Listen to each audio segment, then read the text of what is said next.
Our next speaker is going to be Gus Mitchell, and he's going to be talking to us about nectar flow management. However, before we get started, I'm hoping he won't be too upset with me. I heard it's somebody's birthday today. Oh. So, with that in mind, I would like to have Craig Midget, there we go, I get the name right, I'm sorry, step up. And if all of you would join us, I thought it was only I ain't gonna get spanked now. if we could sing happy birthday. I'm going to lead y'all happy birthday. Would you sing with me? Happy birthday to you. Happy birthday to you. Happy birthday, dear Gus. Happy birthday to you. Thank you. Thank you. Appreciate it. Thank y'all. And with that, I'm going to turn it over to Gus, and he can get started. Well, thank y'all very much for the birthday wishes. I appreciate that. For those of you that don't know me, my name is Gus Mitchell. I run Crane's Nest Honey Company out of the Memphis metro area. We sell nukes, queens, honey. I do classes, and also do some beekeeping tours there at my honey house. I'll be talking on two topics today, but our first one is nectar flow management. I will ask y'all hold your questions until the end. We got 45 minutes, so I get sidetracked real easy. So if you could wait till the end on them. So to get started here, nectar flow management. The first talking point is going to be on adding honey supers. So when to add honey supers, it's not always agreed on with beekeepers when to add your honey supers, but for me, it's best to give bees more room than they need than too little. I like to have the space on them before they're ready to use it. That way they don't end up in a urgency mode putting it in places that I don't want them to, such as the brood nest. With foundation, it's a little bit different than it is for drawn comb with your honey supers. With foundation, I like to add the box when the bees have begun building comb on the outside frames. They'll begin to fatten along the top bars. You'll notice the comb along the top bars will begin to expand, and you'll notice what I like to call frosting, which is new white wax, and that's a good indicator that there's a strong nectar flow on and that you're needing to super your bees. So with foundation, you're going to want to anticipate this because by the time you see this with foundation, it's a little bit late on adding a super. So you're going to want to try to anticipate your flow and have your foundation on before you begin seeing this so that the bees will have time to get acclimated to the super and to begin drawing that comb out. Because unlike the drawn comb, they can't immediately store the nectar there. They're going to have to process that nectar, turn it into beeswax, and pull those combs out. So for drawn comb supers, I add the first super back when in the brood nest I can tell that they're beginning to fatten the combs like that.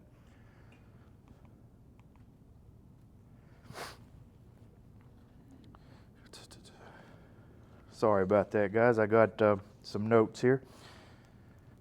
So when the first supers are added, the bees have to repair the combs. Even if it's drawn comb, they'll be using some of that nectar to repair that comb and to get it ready and to begin storing it.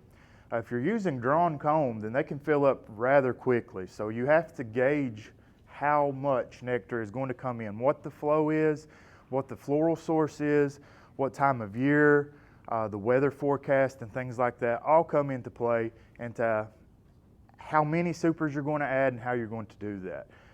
On a very strong nectar flow, they can fill a box in less than a week. So sometimes I will add 2 supers ahead of time if it's drawn comb. With foundation, you're going to wait until they have at least 70% or more of that foundation started, not necessarily pulled out with nectar stored in it, but at least started, because bees finish jobs. Once they've begun pulling that wax, they're going to continue on with that. So you want to give them more work to do by adding that next super of foundation. Odds are they've neglected those outside frames, which they tend to do because they're furthest away from the brood. So the best thing to do in that scenario is to pull the inner frames, cycle them to the outside, and cycle the outer frames into the inside. Then add your next box of foundation. This way you're keeping the work lined up for them. You're keeping them working and ahead so that they're not going to run out of space and do what you don't want, which is start storing that honey flow down in the brood nest, which will shut the queen down. So we'll talk about risks. Risks involved in adding drawn supers too early.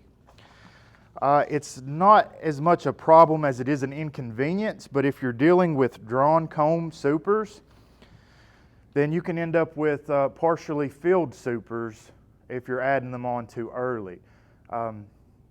This is more an inconvenience because I like to pull full supers. If I have the same amount of time in everything, I want to pull full supers. You may not have a lot of drawn comb to give and waste with the bees, so you want them utilizing all these combs. So again, it's important to cycle in those outside frames if you have the time, so that they're utilizing all the combs in the box. And that's the only real problem there with adding too much space with drawn comb supers. Now, risks involved in adding supers of foundation too early, that's where you get more into some issues. Adding foundation too early, if you're using beeswax foundation, the bees oftentimes, if there's not a strong flow on, if it's too early, they will turn that wax foundation into Swiss cheese. They start robbing that wax to use in other places. They chew up holes in it. They may strip it down to nothing but just a little strip. This is a problem because when that flow does come on, they may build that comb out all wonky, build it sideways, and really cause you a mess in your super that you'll have to kind of do a sort of cutout to get your super off. With plastic foundation, you're going to have similar problem, but they will strip the wax off of that plastic, again, to use those resources where they need them. But they don't like to build on plastic after it doesn't have wax on it. I love plastic foundation when it's coated well, but when it's not, it is absolute pain. They will build off the face of the plastic foundation. So it's important to make sure that there's a good flow coming on when you're adding these foundation boxes on, or the bees are going to rob the resources from them. And then when they build back comb, it's going to be connected and wonky and just all burred up in your super.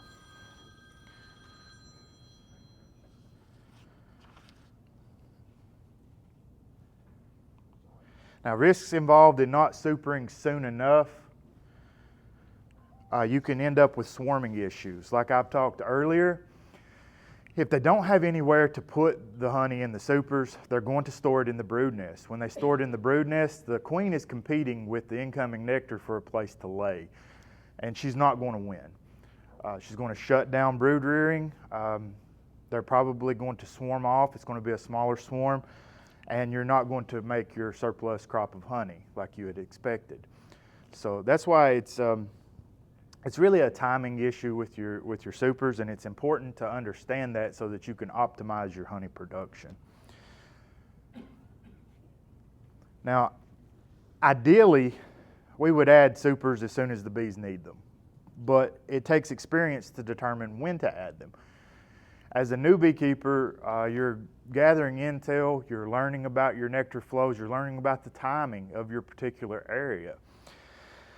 So it can be difficult that first year to get your timing down perfectly. But experience with the bees and experience in your given area, understanding your nectar sources and your flow strengths are going to come to you in the coming years. Just consider keeping a journal of your bloom dates, around about times. It doesn't have to be precise because these bloom times are going to vary year to year.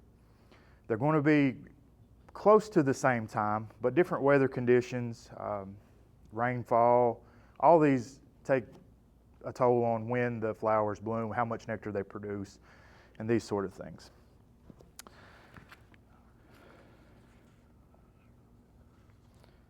It's again, it's better to give your bees more room than less during the honey flow. And don't forget to factor the weather in.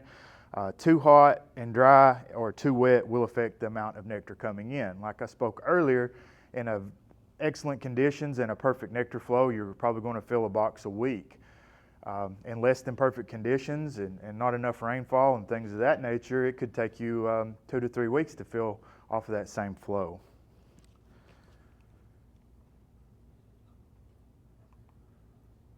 Now this is a full super of honey ready for the next box, and it's up to you to decide whether you want to top super or you want to bottom super. In this frame, it's showing you a full frame of nectar.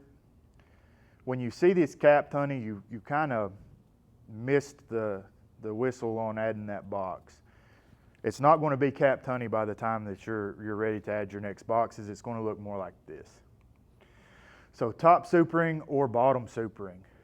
When do you want to add, where do you want to add that next super? So brood nest proximity has a lot to factor into that. I personally top super which is adding a box on top of the previous box. Bottom supering is lifting that box and adding the next super underneath it.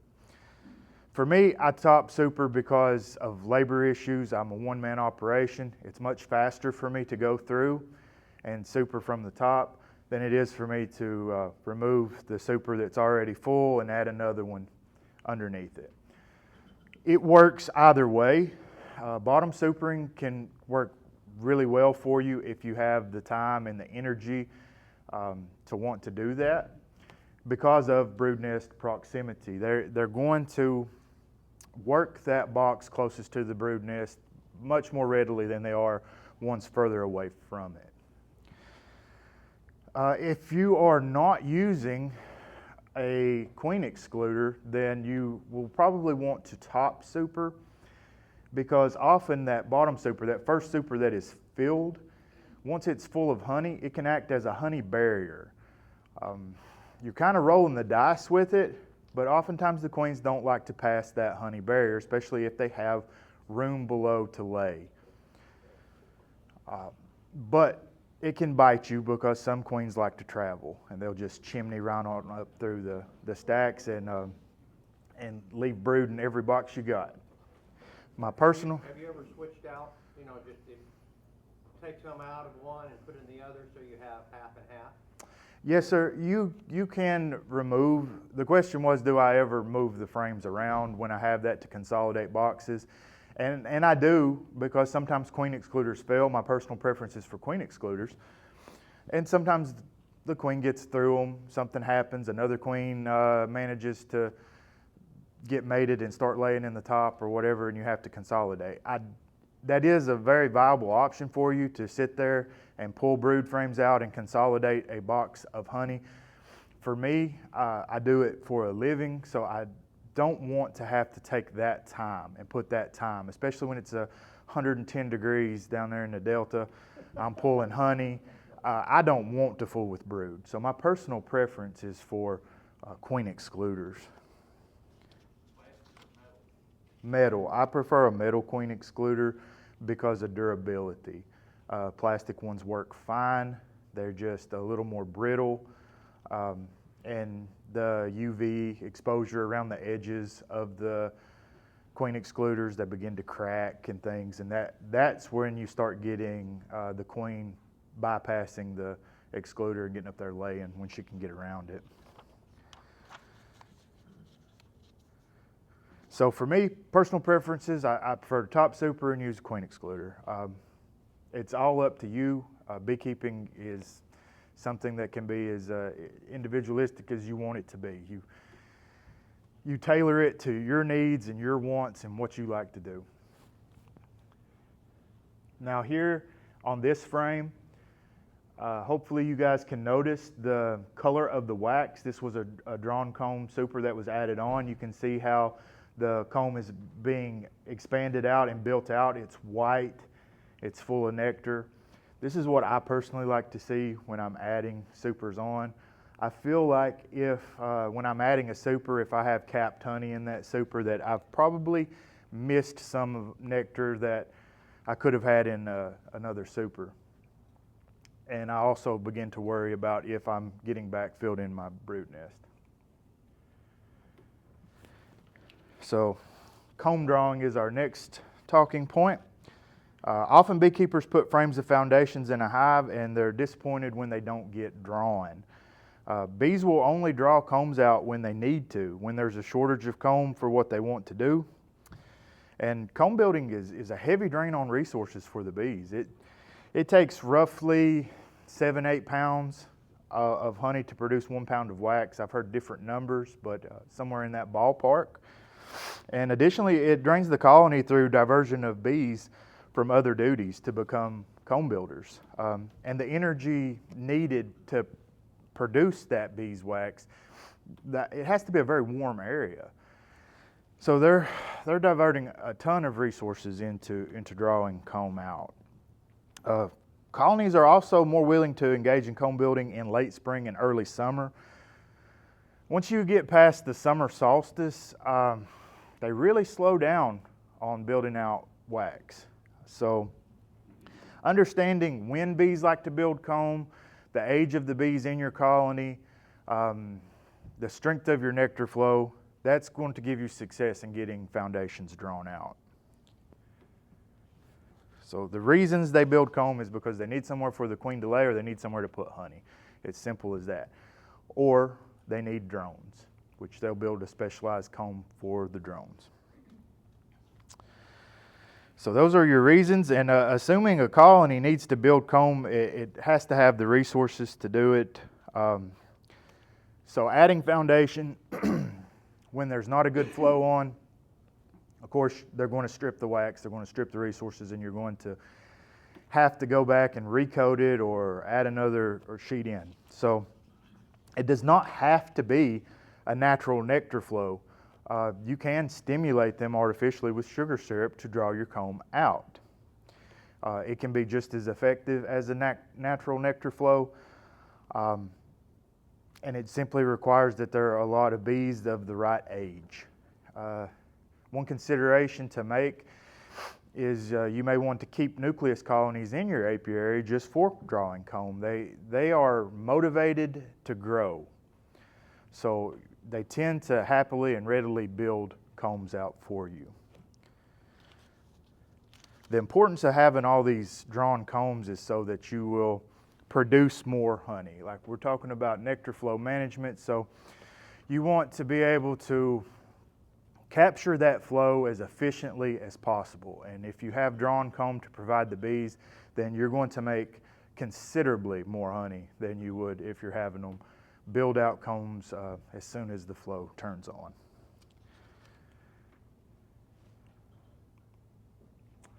So next we'll talk about the drawing of brood combs. There's a few important things to remember when you're getting brood combs drawn out. One is bees finish jobs, and two, they don't like space between their brood combs. There is a method that some people use in the spring. I think it's confused often. They'll call it checkerboarding. Walt Wright wrote some papers on nectar flow management as well. He discussed these things, checkerboarding, which is adding empty drawn combs between your brood frames. A lot of beekeepers make the mistake now to add foundation between these drawn combs. They'll do that in honey supers and call it checkerboarding. They'll do that in the brood nest and call that checkerboarding. And that's not correct terminology for that. The only thing I could think that you could aptly call that is a mistake, because they're going to fatten those. If you do it in the honey supers, they're going to fatten those combs out hugely and not do anything on the foundation.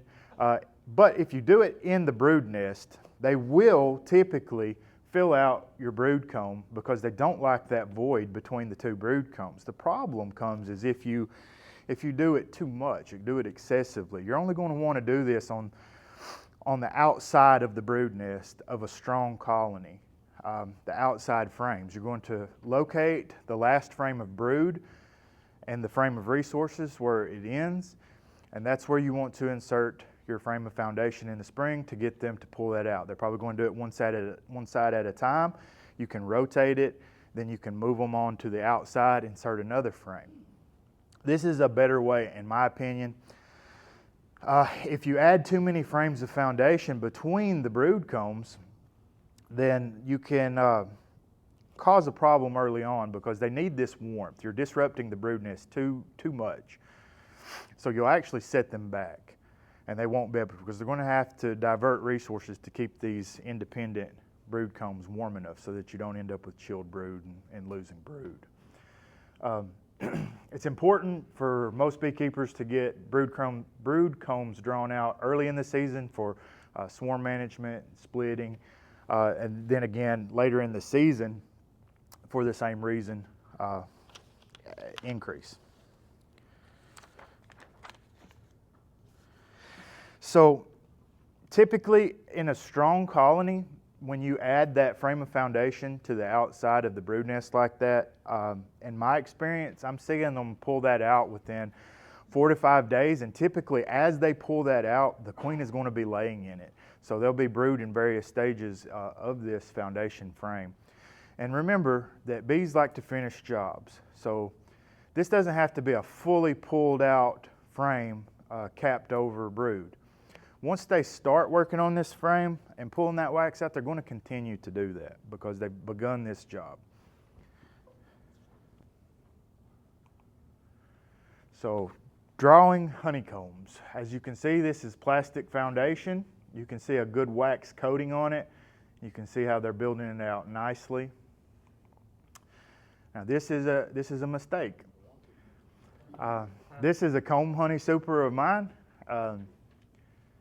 I did this because I listened to some other people,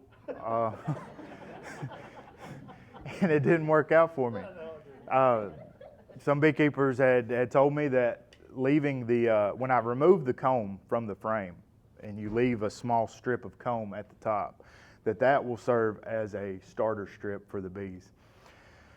It didn't work out. So you can see in the next frame down below that this is actually about a half sheet of foundation. So nothing is definite. They don't always do what you want them to do. They had a very thick starter strip here, a half a sheet of foundation, and they still turned the comb. So it's important to, when you're using starter strips or no foundation, to keep an eye on the progress so that you can correct it before they've committed so much resources and it's really a waste. When you're making comb honey, the name of the game is to be quick, to get it drawn quickly, to get it off quickly. And if you're having to restart like that, you're wasting a lot of resources. But this illustrates a problem that you can have with foundationless frames, as well as using starter strips. What this doesn't illustrate, and what I didn't put in my papers but has just popped back into my head, is that if you're deciding to use foundationless brood frames, most times a mature colony, they will draw out mostly drone comb, which is not a lot of use to you, most beekeepers, if you're not raising queens. A nucleus colony, they will usually draw out mostly worker cells because they're motivated to grow. The mature colony is motivated to reproduce. So I find that difference myself. So Drawing honeycombs. Building combs to store honey, it's less critical for the bees and the beekeeper. Poorly drawn combs will hold as much honey as perfect combs. So if it's a lot of drone cells in it, if it's slightly wonky or odd, it doesn't matter to me. They'll still fill it full, and I'll extract it. But it's better to do the work ahead of time needed to get nice, even combs, because that makes inspection and pulling honey so much easier and so much nicer. The trigger. Incoming foragers don't store nectar themselves. They transfer them off to other bees at the entrance they go off and they store the nectar into the supers or around the brood nest wherever they need it. If there's nowhere to put or deposit all this nectar, that's what triggers your wax production. These younger bees will then begin consuming and ingesting that nectar and turning it into beeswax, beeswax is a lipid. It's basically fat, so they have to consume a lot of nectar calories to be able to produce that beeswax.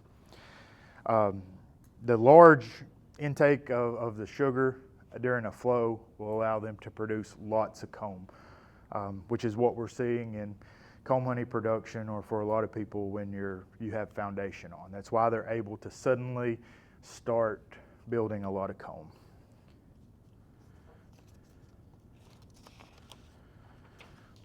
Now, generally, comb building is easiest in the warmest place in the hive, which is directly above the queen excluder. That said, when the weather's warm and there's a good nectar flow, it's a non-issue. But earlier in the spring, they're going to draw your combs much better closest to the brood nest. Now, how to use a queen excluder. A lot of beekeepers don't like queen excluders, and a lot of them love them. There's controversy around queen excluders. For me, I really use them a lot. I use them during my splitting, and I definitely always use them during the honey flow. So the purpose of the queen excluder, and the most critical point to understand about a queen excluder, is that it's meant to keep the queen down, not to force the workers through it. Nearly all the complaints from queen excluder detractors are remedied by an upper entrance. I always provide an upper entrance when I use a queen excluder, and this allows the bees to bypass that queen excluder and get into the supers where they need to be to deposit their nectar. And it works out a lot better. I think that's where the term honey excluder comes from, is when guys are using, or beekeepers rather, are using queen excluders without an upper entrance, and they find that the bees are very reluctant to cross it or crawl through it because they're having to squeeze through, and it's just not something that they like to do. I also offset my supers to provide an upper entrance. I build all my lids with an upper entrance, but as that tower begins to form of honey supers, I offset them slightly to continue providing upper entrances where they need it. It also allows a little bit different kind of ventilation that can pull through, kind of like a flue works. So you actually switch them around? Offset. You have one this way? Okay. Stair step. Well, let's go back. This is a little off topic, but with the offsetting of supers, a lot of you, I'm sure, have seen large beards of bees when it's hot hanging from your front entrance. When you provide this sort of ventilation and use offsetting in this manner, then you end up with lots of little beards, kind of like garland on a Christmas tree, rather than them all hanging out the front.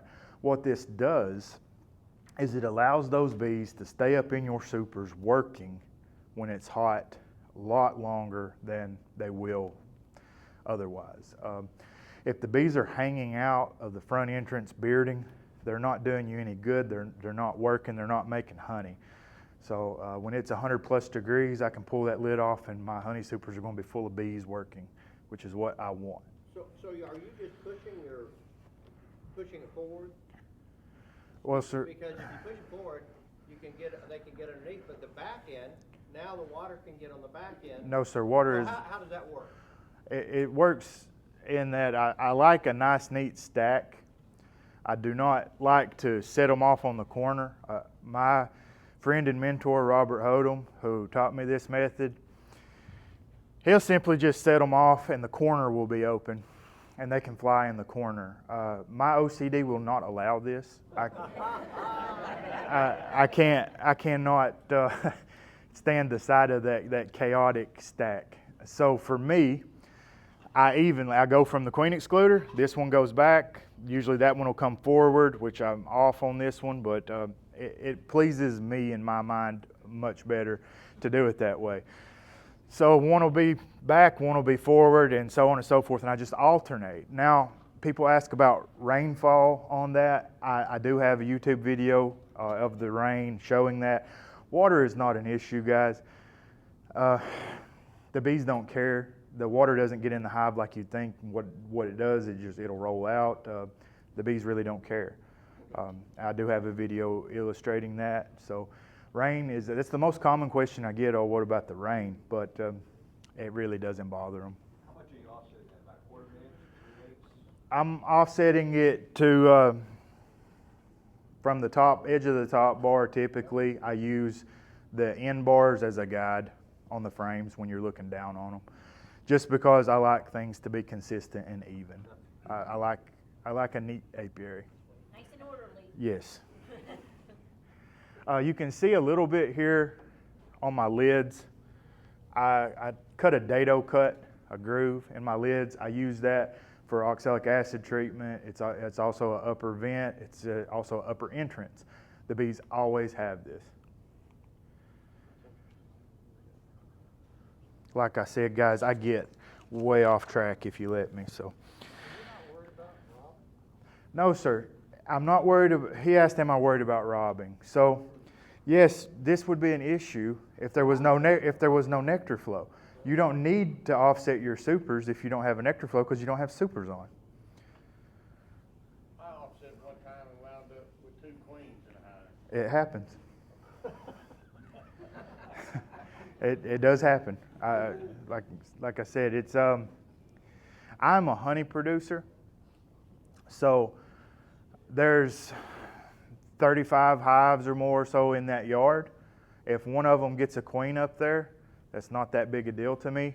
If I've kept my bees in there and they're just making towers and continuing to work, it's just a scale. You got to find your balance. You know, you can't always have the best of both worlds. So, like I said, if I do end up with brood, it really slows me down, and I don't like it. It's not very common, or I wouldn't do it.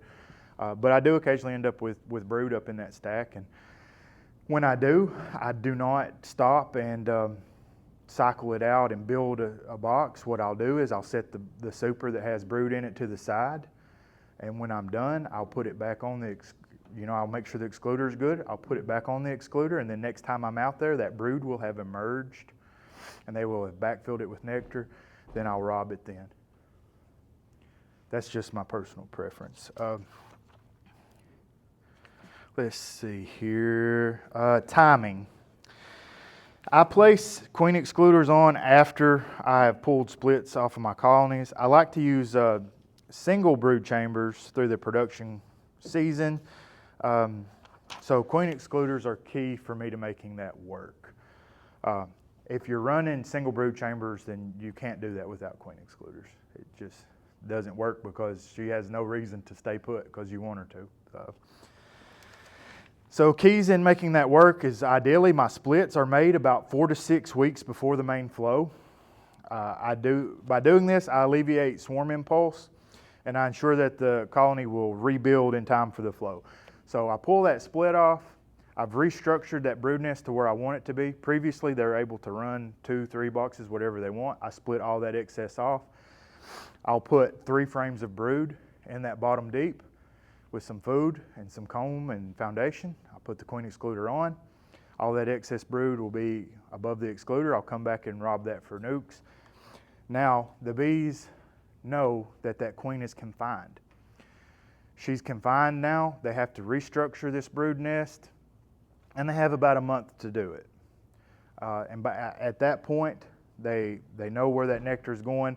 I already put a super on after I pull the brood off, so that super's there, and they're able to, most of them will accept this, will restructure that nest, and the single brood chamber management will work. Some colonies, they just don't like it, and they want to do more, and they'll insist on putting nectar in the bottom deep, and you just cull out those kind of queens that want to do that.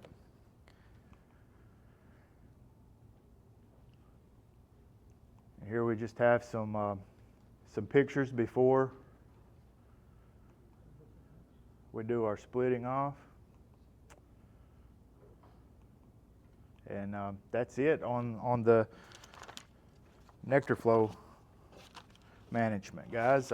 Sorry I did get a little sidetracked there off on offsetting of supers and things, but I should have time to take some questions. Yes, sir.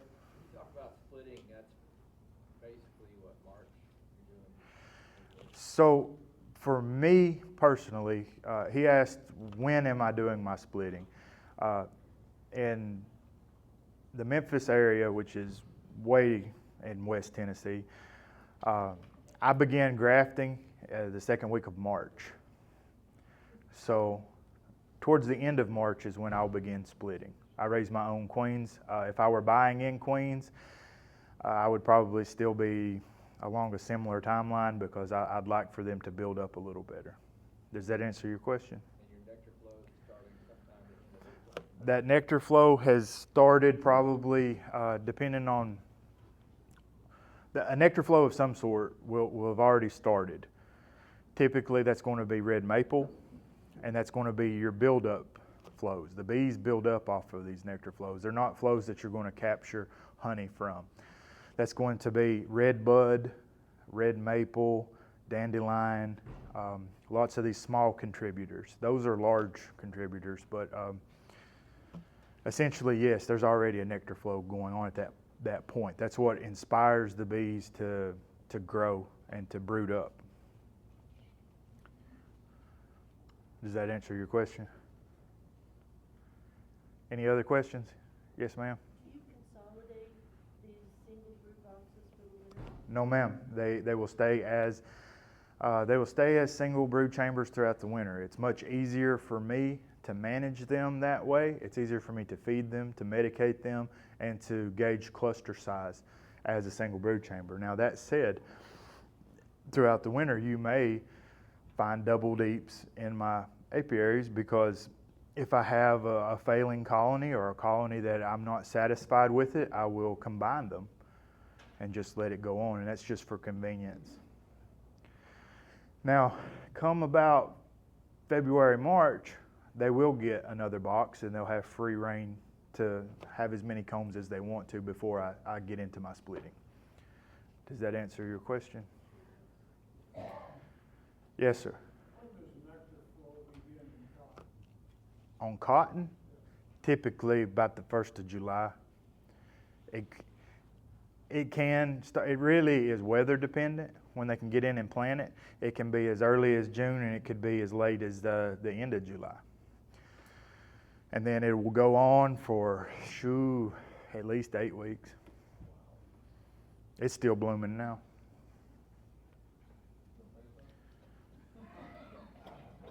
Yes, ma'am. On your single brood chamber, 8 or 10? Now, I've already stated that I like a nice, neat thing, and this is going to go against that. I run 8 frames in a 10-frame box.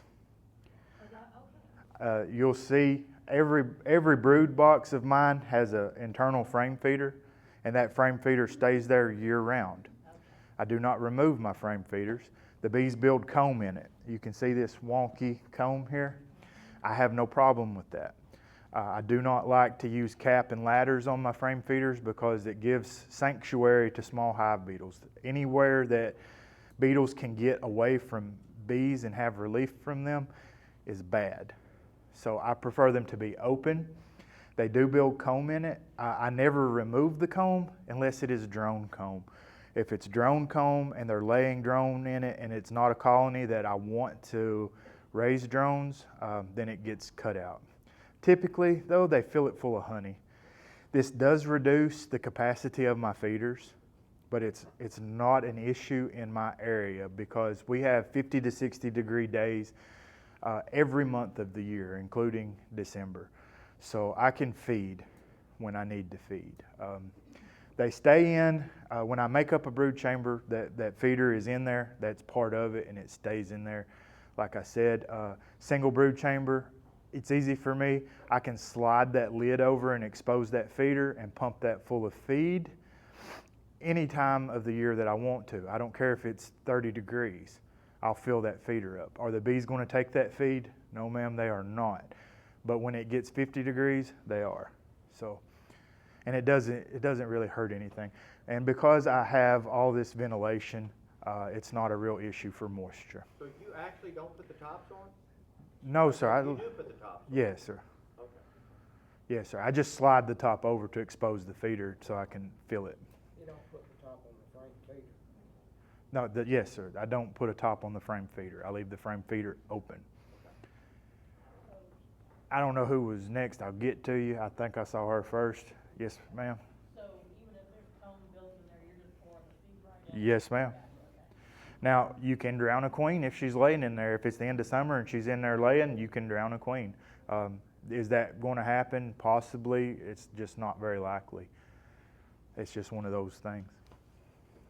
I'm not sure what the issue was on your cut comb situation. Right there? No, when you were showing the pictures how they were wonky. Yes, sir. Comb. Yes, sir. I'm not sure what the issue was, but I can tell you. I usually run a frame with popsicle sticks and then a frame with foundation, a frame with popsicle sticks, and I alternate, and I haven't had that issue where they build the wonky comb like you had. And I was just wondering what had happened. Well, on what scale are you doing this? It's top super and after. I mean, how many supers are you doing this with? How many hives? Well, I already have a honey super on there that's got. Right. My point is, I put one on top and I let them build that out. my point is the more supers that you do this with, the more likely you are to come up with an individual issue. Now, this isn't a common issue for me, but because I do so many of them, I do eventually see stuff like that. Now, what happened there was that those bees were just not good comb drawing bees. Some of them are not. They're specific colonies, and I select for that as well. Nice comb drawing. Those I let get away from me. Typically, I will come back and check and adjust those combs because that comb honey super, it represents roughly $350 for me. So usually I go back and I check it to make sure that they haven't turned the combs. If they have turned the combs, then I will turn them the way I want to and mash them together and fix it, and they will repair it, and you will never know the difference. But those bees, they just wanted to be contrary and not do what they needed to do. So they got that comb honey super took away, and they got an extracting super put on them. Not all colonies are good at it. I ain't gonna fight them. I just. Yes, ma'am. One of your initial slides had what looked like a wooden strip with dowels on it. Oh, those are frame spacers. Yes, ma'am. I use 8 frame spacing in my honey supers. I do that so that they will be fatter. I run a Cowan Silver Queen uncapper. If I used 9 or 10 frame spacing, oftentimes the knives don't cut it, and then I have to go back in by hand and uncap it, and that's inefficient for me. So because of the capper that I run, I like to use 8 frame. It also gives me a lot more wax because I like to process wax and have wax for sale. Was that a handmade spacer? That was a handmade spacer, yes ma'am. That's Robert Hodum, a friend and mentor of mine in Memphis. He's a very well-known beekeeper. He's 83. Those were his and ones that he makes. I have looked into having those mass produced, but it's quite expensive to get started up and have things done that way. It may be something that I do later on. It's just not a priority for me now. But they're very handy, and I love them. because you can really get forceful with those. Unlike the little plastic ones and stuff, when I got 8 frames in a super on the truck and it's bouncing around and all stuck together, I throw it on there, I slam them in there, and I twist and just make it go. It's fast and easy that way. Yes, sir.